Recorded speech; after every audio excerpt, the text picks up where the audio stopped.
When a town center deals the killing blow to a boar, the carcass ends up with only 0 food. We can, however, weaken a boar with a TC and finish it off with villagers. Expert players have been using this trick for years, but with the definitive edition, it has become quite mainstream. So, why the sudden rise in popularity? Well, boars are easier to lure in DE, and it's not just because of changes in lag. They spawn in circles instead of squares, so our villagers no longer suffer through distant diagonal lures. And boars permanently follow after being shot only once instead of twice. That gives them a bit more time to run back to the TC.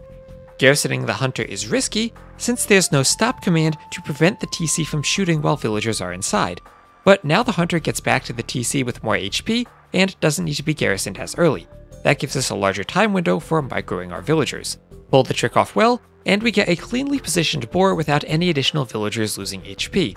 But if you've been watching Memb's King of the Desert tournament, then you've seen how even expert players can fail horrifically. Hera, Mr. Yo, and Tato twice have killed animals with their TC. The KOTD map script uses elephants and rhinos, which have the same HP as boars, but have 400 food instead of the standard 340. This extra food makes failing the trick an even bigger loss. But if even their failures don't dissuade you and you still want to try out this trick, here's how it works. Every animal in the lureable menagerie has 75 HP.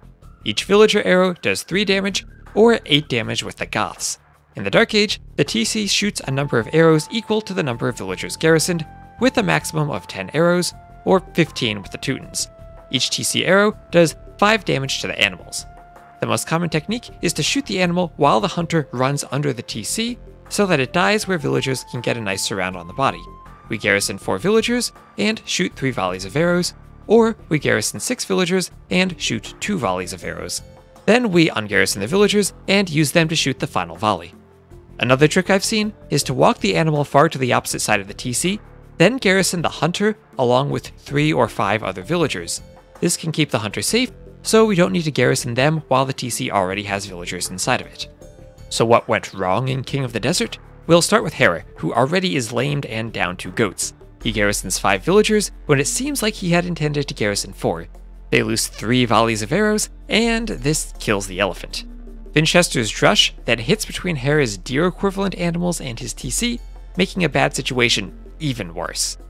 Next, Mr. Yo shoots his rhino twice while luring it. He then garrisons 7 villagers in the TC and shoots 2 volleys of arrows.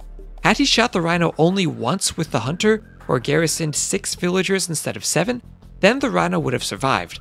But these 2 little details add up, and the TC kills the rhino. Now on to Tato. In his first game, he pulls off the same mistake as Mr. Yo. He shoots the rhino twice. Then he garrisons 7 villagers and unleashes 2 volleys from the TC, killing the animal. And in his final game, Tato again shoots his elephant twice. It's on a hill, but that's still not enough to keep it alive. He garrisons 5 villagers and shoots it 3 times, killing it and spoiling all of its food. Even with knowing how to pull off this trick, it's a huge risk. If you decide to try it at home, do so at your own peril. Even the top experts mess it up sometimes. Thank you all very much for watching, and I'll see you next time.